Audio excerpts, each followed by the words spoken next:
Hi Danyasa, my name's Caro. I'm applying for the guest liaison position. I came across it against your Instagram and it absolutely rang dear to my heart. I host retreats. I am a yoga teacher, a fitness teacher, personal trainer. I host my own holistic coaching through nutrition and spiritual well-being. And I also have a lot of social media experience. I've been a social media director for about 5 years.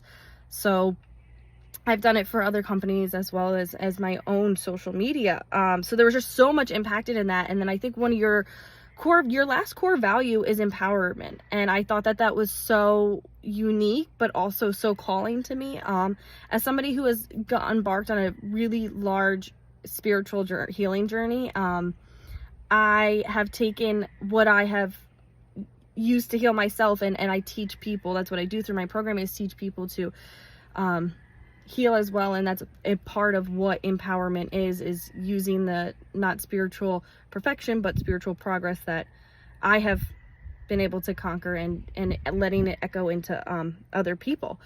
And so, you know, one of your questions was your favorite hotel, and it's so funny because I really never end up staying in hotels. I always stay in hostels, and I love hostels because I love meeting people. I love getting like the inside scoop of the area I'm in, and overall I just like making new friends everywhere I go, and I like creating friends across the world. And that's been one of the beautiful things of my travel. I know that one of the questions was about me traveling.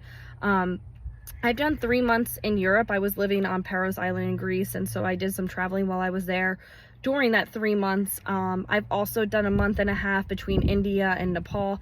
Those are kind of my longer streaks, but I've also traveled other places, Central America, other parts of Europe, on much shorter terms, but I have done a lot of traveling, and I'm very content with doing long travels. I actually prefer traveling for long periods of time. So yeah, I thought the hotel thing was funny. But if you want to know, my favorite hostel was in Kathmandu in Nepal, just because it's such a spiritual, peaceful place. You just met so many interesting people. We got to meet a couple Buddhist monks, which was a really beautiful thing.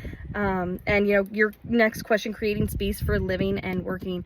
I think when you love what you do, it's really hard to separate those. So you need to always create space that allows you to have your own practice, your own growth, and you always need to separate yourself from teacher and student, which is a big thing that I've had to teach myself, is placing myself back into what it is to be a student. But I think overall, when you're doing what you love, you're really just living, you're not surviving. So I thought that was a great question. An example of a difficult client, growing up in tourist and hospitality, I have had difficult customers before, difficult clients. I think one of the biggest is just like their fear of traveling to a place that is unknown. I think that's really just a lot of compassion and working with those clients in order to just make them feel comfortable, because at the end of the day, most of the unsatisfactory comes from discomfort and fear.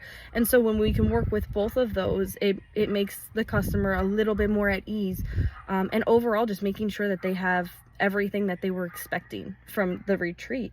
And those are all the questions answered. I just want to say thank you so much. This would be an absolute dream of mine, to be working at a retreat center in Costa Rica, doing what I absolutely love. So thank you so much. I hope to hear from you soon. Have a great week. Thank you.